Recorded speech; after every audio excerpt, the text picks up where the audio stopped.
You're about to take a deep dive into one of the biggest true crime cases in the universe, or at least on our part of the planet. From the Hidden Killers podcast and True Crime Today. All right, we're diving into some really murky waters today, huh? The East Coast, West Coast rivalry in hip-hop back in the 90s, and specifically, Diddy's role in it all. Yeah, it's a story that goes way beyond just a battle for bragging rights or which coast had the best beats. This gets into some really complex stuff, ambition, rivalry, and ultimately tragedy. Right, and we're digging into this with excerpts from Pasted Text, which gives a pretty in-depth look at Diddy during that whole era. Exactly, and it's fascinating because on the surface, you've got Diddy cultivating this image as, the cool-headed businessman, right? Yeah, he's all about building the bad boy empire while Biggie's out there spitting fire. Right. But how much of that was a carefully constructed persona, especially when you look at what was happening behind the scenes with the rivalry and the violence that was starting to spiral? Okay, so let's set the scene for a second. It's the 90s, hip-hop is blowing up, and you got this East Coast, West Coast thing heating up. Bad boy versus death row. And at the center of it all, you have these larger-than-life figures. Diddy, Biggie, Tupac, Suge Knight. And it was more than just a regional thing, right? It was personal. It was about business. It was about who had the power to define hip-hop's future. And nobody can forget that infamous night at the 1995 Source Awards.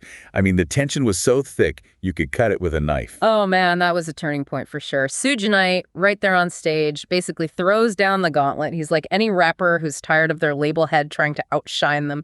Come on over to death row. Yeah, he didn't mention any names, but come on. Everyone knew exactly who he was talking about. There's a direct shot at Diddy and Bad Boy. Absolutely. And you got to remember, this was just a year after Tupac got shot in New York.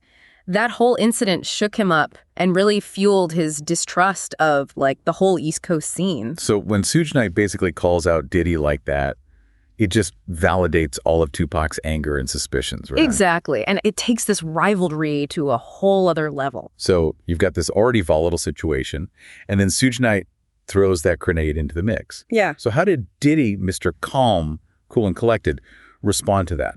Well, publicly, he kept his composure, maintained that businessman image, but privately, let's just say there are a lot of stories about what went down behind closed doors. And those stories are where things start to get really interesting and a lot more dangerous. Definitely. And then, of course, you have Tupac's response. Hit him up. Oh, man. Talk about an escalation. That wasn't just a diss track. That was, I don't even know what to call it. No, you're right. Hit him up was a statement. It was like a war cry, and he went after everyone. Diddy, Biggie, Biggie's wife, Faith. It was intense. And it changed everything. I mean, everybody was talking about it, right? Tupac wasn't holding back at all, putting it all out there in those lyrics. And Diddy's right in the thick of it. Yeah, and it went from this, war of words to this really dark place. And you've got these rumors floating around, right, about Diddy's supposed involvement in something way more serious. There were whispers of a $1 million bounty on Tupac and Suge Knight. I mean... Yeah, that's where things get kind of hard to pin down. Diddy's always denied having anything to do with putting a hit out on anybody. But you do have these figures like Jimmy Henchman Roseman, who was deep in that world, saying Diddy was willing to go to any lengths to silence his rivals. Man, it's chilling, really. And it just gets more complicated when you bring Greg Kading into the picture. For anyone who doesn't know, he's the LAPD detective who was on Biggie Smalls' murder case. And in his book, Murder Rap, he just comes right out and accuses Diddy of orchestrating Tupac's hit. Yeah, Kading's book really kind of blew the whole thing wide open. He went into a lot of detail about this supposed plot involving the Southside Crips and even named a specific gang member, Dwayne Kef D. Davis, as being directly involved. Wait, hold up. So you're telling me we've got allegations of gang activity, million-dollar bounties, and a seasoned LAPD detective accusing Diddy, but nothing ever came of it? No charges. How is that even possible? That's the million-dollar question, right?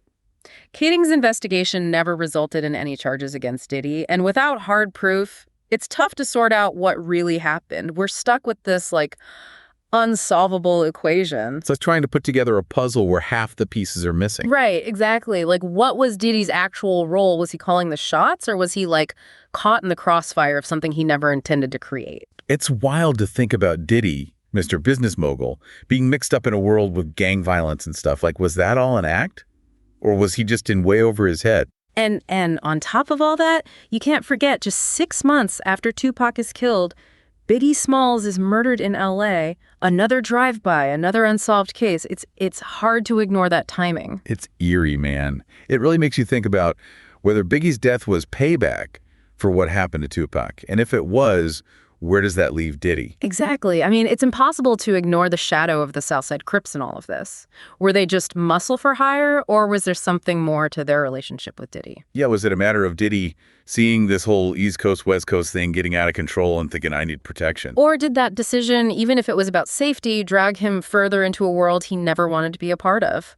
I mean, people are still debating that today. It's like we're looking at this shattered mirror, right? We see all these pieces of Diddy the mogul, the peacemaker, the guy who might have been caught in something much bigger than himself. But it's impossible to put them all together. And that's the thing that's so fascinating about this whole story, isn't it? It's like, how do you separate the myth from the man? Diddy built this incredibly powerful image for himself, but can you ever really separate that from the violence and the tragedy that surrounded him? Almost like a Greek tragedy or something. The ambition, the rise to power, and then this darkness that just seems to follow. It makes you wonder, like, what would happen if Biggie and Tupac hadn't been taken from us? If that whole rivalry had never escalated to such a tragic level? Yeah, it's impossible to know, of course. Yeah. But you can't help but think about those what-ifs, you know, and how different the whole landscape of hip-hop might look today. Absolutely. And I think that's why this whole East Coast, West Coast thing still resonates with people, even all these years later. It went way beyond the music. You know, it was about ambition, about the cost of fame, about the fine line you walk when you're trying to achieve your dreams, especially in a world as ruthless as the music industry. Totally. And sometimes those lines get blurry, right? It's like, at what point does the pursuit of success become something darker, something more dangerous? It's a question that still lingers over Diddy, even today. Was he a mastermind behind some of the violence, or was he a victim of circumstance? Or was it somewhere in between? Maybe we'll never have the full answer, you know? And maybe that's what makes this story so captivating, even after all these years. It's a reminder that sometimes the most compelling stories are the ones without easy answers. It's been a wild ride unpacking this one, that's for sure. But before we go, I want to leave you with this thought. If the music industry, with all its glitz and glamour, really is a reflection of society, what does this story tell us about ourselves, about our own ambitions, about the choices we make when the stakes are high and the lines start to blur? Something to think about. Definitely makes you think. In a world where the darkest secrets lie just beneath the surface, They said it was an accident, but the evidence says otherwise. where hidden killers roam unnoticed in the shadows. I think you would definitely be looking at a blend of toxic, very bad narcissistic personality traits, and they will be vengeful and possibly resort to violence. Join Tony Bruschi as he uncovers the truth behind the most chilling cases. They said it was an accident, but the evidence clearly says otherwise. Each episode, we dig deep into the minds of those who commit the unthinkable. To your point of narcissism, he thinks in his own mind how witty he is. Yeah. But he lost that jury. I was done with him in 2 minutes. From unsolved mysteries to infamous crimes. Geez, you've just talked about how you've taught yourself how to do everything under the sun.